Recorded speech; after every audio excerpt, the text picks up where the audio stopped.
Hello, welcome to another episode of Field of Screams Podcast. Today we'll be talking about Halloween 2, the follow-up to the original classic Halloween.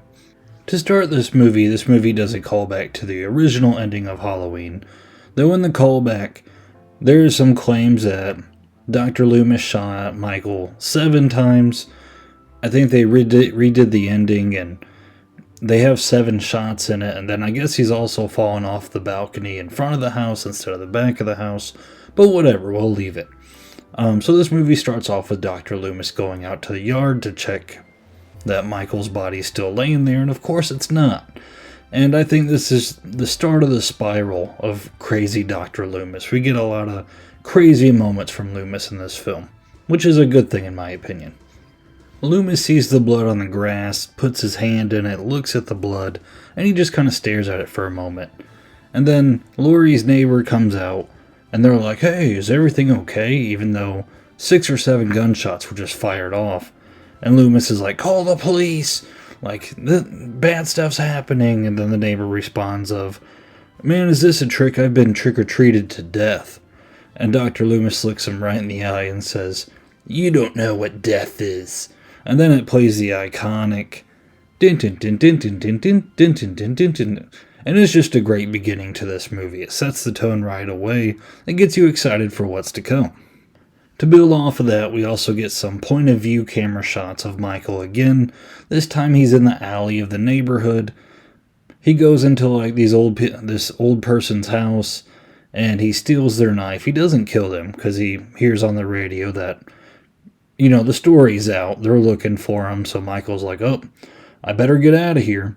So instead he goes to the next door neighbor, and while he's doing it, it's really cool. This movie does a great job with the shadows. The young girl that's the neighbor to the old people, I guess I should say the Elrods, walks out because she hears Mrs. Elrod scream, because Michael Myers walked in their house and bled all over the place, really freaked the old lady out. So of course the young girl walks out and she's like, "Mrs. Elrod, everything okay?"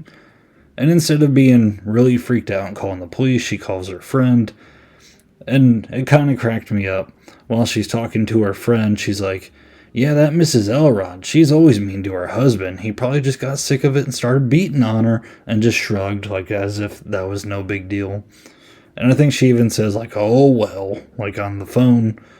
But then her friend lets her know that a patient escaped the mental institution and that he's out free.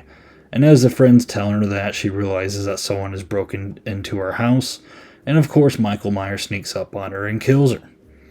So again, very solid beginning, very exciting beginning. Once we get this beginning, the movie kind of catches up from the consequences of the previous film. The ambulance comes and picks Laurie up. The paramedics in the ambulance are Jimmy, who is a good guy in this film, and Bud, who is not a good guy in this film, or at least he's kind of sleazy. He reminds me of the coroner from not Paranormal Activity, Friday the 13th part, is it 5? The one who's watching the aerobics ladies like squatting on the TV while he's trying to make out with the nurse. That's who Bud reminds me of. Wait, no, it was Friday the 13th, part 4. That's the one I was thinking of. But anyways, back to Halloween. So Laurie gets taken to the hospital to where she meets Dr. Mixer, who is drunk. He was at a party, and I guess he partied a little too hard, and he wasn't quite ready. And Laurie's sitting in her bed saying, "Please don't make me go to sleep. Please don't make me go to sleep." And Dr. Mixer's like, "Well, hey, Laurie, you're going to go night-night here. Sorry." He's basically a doctor from Nightmare on Elm Street. He's going to make her go to sleep anyways. He gives her a lot of drugs, and unfortunately, Laurie is sidelined for a long time in this movie. I mean, she lays in bed for about half of this movie, maybe a little more. And I know there's a certain later film in this franchise that makes the same exact mistake, which I don't understand why they did, but whatever. While Laurie takes her nap, Dr. Loomis is doing anything else but taking a nap. He's freaked out. They need to find Michael Myers. So Dr. Loomis and Brackett, they're cruising around in this car, And Loomis is starting to freak Brackett out. I mean, Loomis is like playing around with his gun, pointing it all over the car, and he's like, "Would you put that thing away?" And Loomis is just giving him order after order. And one of the funniest things about this series is how Dr. Loomis will straight up just order cops around. Like, tell him to stop, tell him to do whatever. Stop that man. And here he does it again. He sees something, tells him to stop the car. Brackett does. And Loomis gets out, wielding his gun, ready to fire away. And it is a guy walking around with a Halloween mask. Loomis is screaming, "Stop." He's screaming at kids, telling them, "Get out of the way! Get out of the way!" And kids are like screaming, terrified, and Brackett's just like, "Loomis, what are you doing? Stop, Loomis."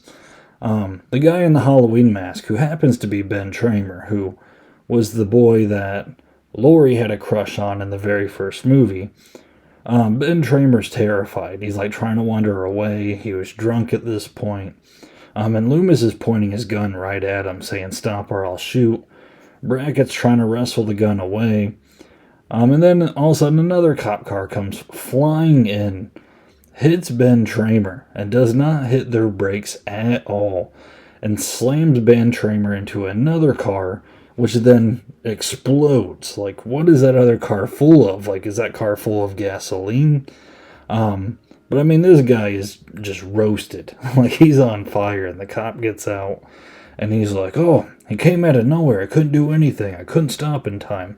It's like, dude, you didn't touch your brake. Like, the only thing that made your car stop was the other car that you sandwiched him with. I don't know. Whenever that scene comes up, it cracks me up because it's just so out there and it's intense, and it's in your face. Like, boom, Ben Tramer's roasted chicken. Loomis and Brackett, they later go to the Myers house because the town of Haddonfield, they're fed up with this whole Michael Myers thing. And I mean, obviously a lot of people have been killed, so they're like near rioting. And as they pull up, Brackett's like, "Oh, we're gonna need another cop car." And while he's saying that, like, Loomis just looks over at him and he says, "The tribe! One of the members were butchered. This is the wake." And just as Loomis is acting, like, you would just think as a police officer, you would just want this old man out of your hair. I mean, I guess he knows important information, but I mean, this guy, he tried to gun down a regular citizen on the street, which they don't know yet. They do this whole business of they gotta send him to the coroner, or they gotta like check his dental records, trying to see if it's Michael Myers. It's taken too long. And meanwhile, Michael Myers is just like roaming the streets, and it's actually cool seeing him roam the streets because like the camera will focus on like certain characters, and it will follow them around, and then like nothing will happen. But then a kid with the boombox will be walking, and all of a sudden he'll bump into Michael Myers when like you least expect it, and then it does that high-pitched little spike sound that just makes you jump a little bit. And then all of a sudden you're following Michael Myers, looking for Laurie. Brackett eventually finds out that Annie was one of the victims in Halloween 1. So Brackett has to go home and, give the news to his wife, and also probably grieve, so he gives the power to Deputy Hunt. So now Deputy Hunt has not only the responsibility of finding Michael Myers and capturing him, but also being Dr. Loomis's companion. Though I would say Deputy Hunt does a good job, even though I think he was the one cop that sandwiched Ben Tramer, put him in the car sandwich that made it explode. After that, he does a pretty good job. We get to the hospital, and the movie kind of shows us who kind of each of the characters are, and that's where we kind of find out that Jimmy is a sweet guy. He keeps trying to visit Laurie while Laurie's taking a nap. Bud is kind of scummy. Him and Jimmy, they're just sitting in the room, and Bud's like hitting on the nurses and singing Amazing Grace, Please Sit on My Face, saying things like that. And Jimmy's like trying to tell him to chill out, and Bud's like, "Listen, you don't hook up with the patients. You hook up with the nurses. That's what it's all about." And he's like trying to give him this big talk, but Jimmy doesn't want to hear it. The nurses in this film, they each kind of have their own personality. There's Nurse Karen, who she's the nurse that hooks up with Bud. I mean, that's kind of what I think of her as. We also have Nurse Janet, who Nurse Janet kind of has a bit with the security guard. I'll get to him in a little bit. And then there's also this other nurse, which I forgot to mark down her name. But I just kind of thought of her as like the stern nurse. Like every time one of the nurses were slacking off, like she's like giving them the eye, like, well, you need to do your job. I'd hate for you to be replaced. Or when Jimmy's hanging out with Lori a little too long, she's usually busting down the door saying, all right, visiting hours are done. You need to get out of here, Jimmy. I will say as the hospital scenes are kind of being set up, it's during this part of the movie where I feel like the movie drags a little bit. Not that the movie's awful, but the beginning's just such a good pace, and it's so exciting. You're like, oh, we're back in Halloween, and you're getting the point of view shots, and you got all these things going on, and you got Loomis like almost firing guns at people, and cops smashing people against other cops, other cop cars, not other cops. But then, you kind of go to this hospital, and it's kind of, the movie slows down a bit. And it's almost foolish how they send Lori to this hospital, after she survives this murder attempt. I feel like a lot of cases with serial killers, not really serial killers, but a murder, I think a lot of cases, usually the person trying to murder another person knows them in some way, and there's a reason why they're trying to murder them. So you would think when they send Lori to the hospital, like they would leave a couple cops maybe chilling at the hospital just in case. Maybe that would be a good idea. But they don't. And I get it, it's a small town. That's one of the cool things about these Halloween movies, is it takes place in these suburban towns, and maybe they don't have enough cops on duty to put some at the hospital, and that could be the answer there. They're looking for this serial killer guy who just killed all these people on Halloween night. He's an escaped mental patient, so I could see the argument for that. But all the security that this hospital has is a security guard, Garrett, and it's just this very large man. He's kind of lazy. Michael Myers walks right into the hospital. He's not watching the surveillance. He's kind of just laying back, chilling in his chair. And even when things get bad, he gives Nurse Janet the walkie-talkie and doesn't explain how to use it at all, which is kind of his demise. Because he finally gets into one of the rooms and he sees that it's broken in. And he's like, hey, you need to call the police station right now. But Nurse Janet doesn't know how to use the walkie-talkie. Either that or he gave her a broken one, because she doesn't hear a word that he says, and he ends up getting killed with the hammer. And let's not act like Michael Myers needed the element of surprise against security guard Garrett. Garrett literally opened up a dumpster, which had blood in it, which you would think would scream red flags. But he just keeps looking at it, and this cat jumps out. And it literally knocks him on his back. Like, he falls into, other garbage cans. Like, this cat could have taken this security guard. So, this guy was a walking corpse from the beginning of this scene. Also in this hospital, we had Karen and Bud, which Bud is trying to get with Karen this entire time. And one of the smoothest ways he tries to convince Karen to fool around with him is he hides in a bed, and when Karen walks in, he scares her and pulls her onto the bed, and she almost breaks his finger, and he's just laughing it off, and he's like, oh, let's go to the therapy room or whatever it is, and there's basically a gigantic hot tub, and she's like, oh, you're the biggest jerk in the world, but then agrees to go to the hot tub with him. So they go there, and Nurse Karen strips down. And this is where we see the nudity in the film. And Bud starts making out. They're both making out in this hot tub. And also, it's getting hot because I guess Michael Myers turned it to where the hot tub's getting extremely dangerous temperatures. And she sends Bud out to go, check the gauge. And it's funny because when Bud walks out there, he's literally not hitting a button. There's this little scale that tells how hot the water is.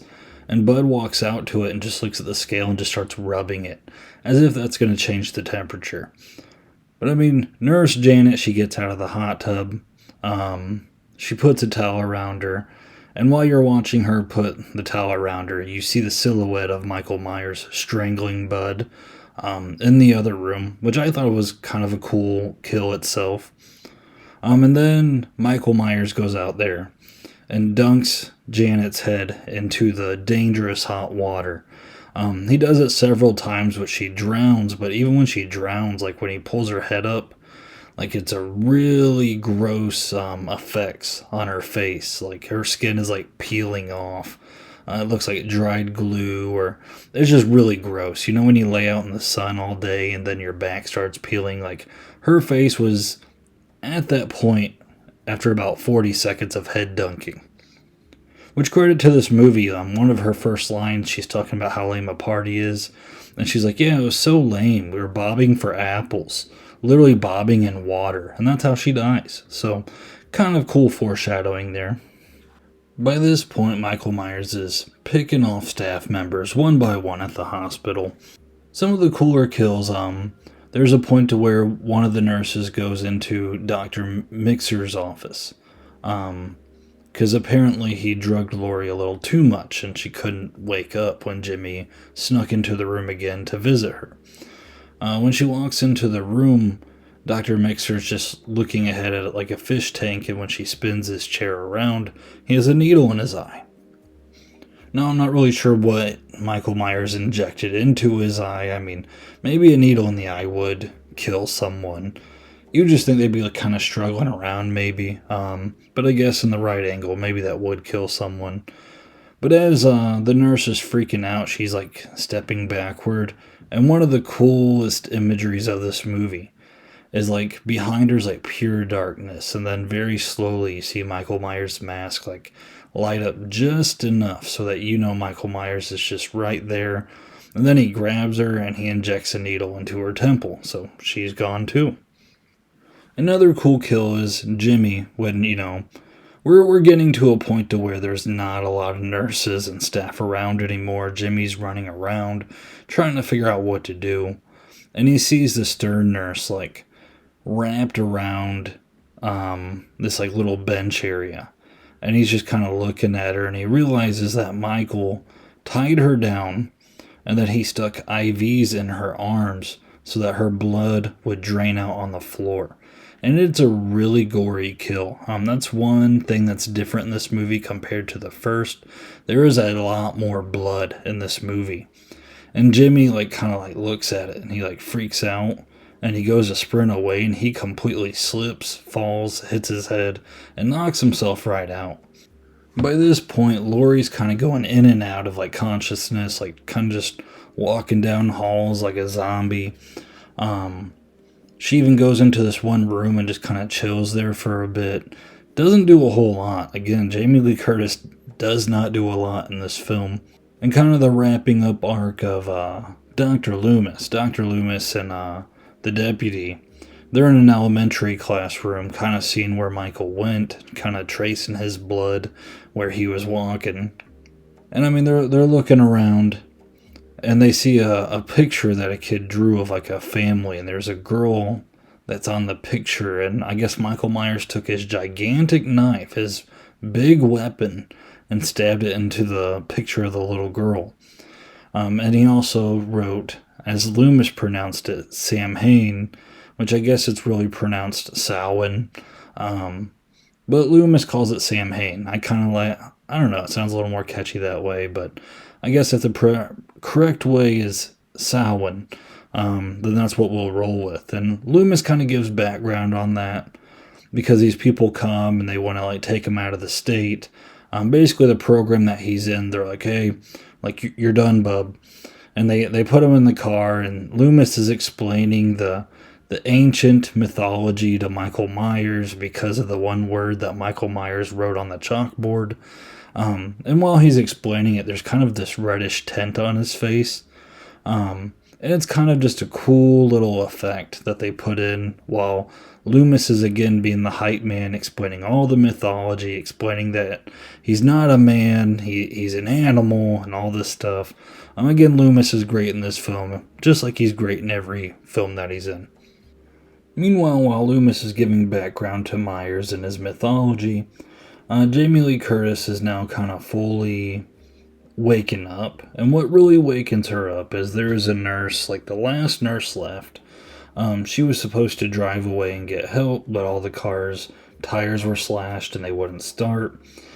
And Jamie Lee Curtis, or Lori's walking down the hall, and the nurse is like, Lori, we gotta get out of here. And as Jamie Lee Curtis turns around, Michael Myers has a scalpel, like this little tiny sharp object, and stabs her in the back. And he literally lifts her off the ground by 8 feet. And it's really cool looking. It's just kind of a moment to where you realize that all this hyping up that Loomis has done, it is true. Michael Myers is indeed an animal. One arm lifting an entire lady up with a little tiny scalpel. Really impressive. And this kind of starts this gigantic chase scene where Laurie's now running from Michael again. And eventually she kind of gets away from him a bit and gets into a car. And Jimmy, I guess, wakens up from hitting his head, sits in the car, and he's completely out of it. He passes out, his head hits the horn, and Laurie's pulling him back, just trying to figure out what she is going to do. While Loomis is being escorted with Marion and a sheriff, Marion shares with him a certain fact. She's like, hey, they should have told you a long time ago, but there was a missing file. And Loomis is like, that's preposterous. I've read everything. And she's like, no, there was a missing file. It was locked up, but the governor just reopened it. And I guess Laurie Strode is Michael Myers' sister. And Loomis kind of looks around are you serious? This is what I've been looking for. And he takes his gun, he still had his gun, and points it at the cop and tells him to turn the car around. And the cop's like, oh, I can't do that, I'll lose my job. And Loomis is like, what do you cops do, huh? Fire a warning shot? And then he blows out an entire window, which causes the cop to turn the car around pretty quickly. So Loomis is coming to the rescue. Now, when Loomis and his two companions show up at the hospital, this part drove me crazy. Laurie gets out of the car. She's on the ground, and all she has to do is yell. And she opens her mouth, and she's like, ah, and nothing comes out. And then as soon as Loomis shuts the door, then she's able to scream. She's like, help me! But actually yelling. I just don't want to wake people up in my house. But I was like, really? You couldn't have done that in the 10 seconds you watched him walk in. But we need to make this movie suspenseful. Michael Myers does come in pursuit, and Loomis sees it. He allows Laurie into the hospital. And basically we get into this predicament of Loomis again fires shot after shot into Michael. Michael falls to the ground. And even though he does this, Loomis is he's still alive. And the cop with him is like, what? I don't think he's breathing. And he bends down, and Marion runs out to get help.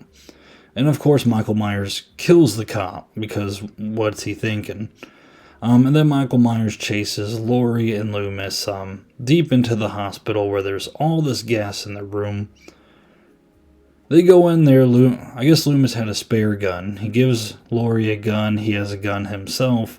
Michael Myers breaks in. Laurie shoots Michael Myers in both of the eyes. And it does really cool effects where blood's just running down his face. It looks great. So Michael Myers is blind, just swinging around, hoping he hits something. They start releasing all of the gas and all the flammable stuff in there, to which Michael Myers doesn't know what to swing at. And then eventually Loomis tells Laurie, he's like, get out now. And Laurie sprints out of there. Loomis fires his gun, which makes the whole place explode. Really awesome. But we still get the really cool shot of Michael Myers walking out while he's on fire. And eventually he collapses. And, we think that's the end of Loomis. And that's the end of Michael Myers. And Laurie gets back into the ambulance. And they take her away. And they play the little Sandman song to wrap it up, which they also played in the beginning.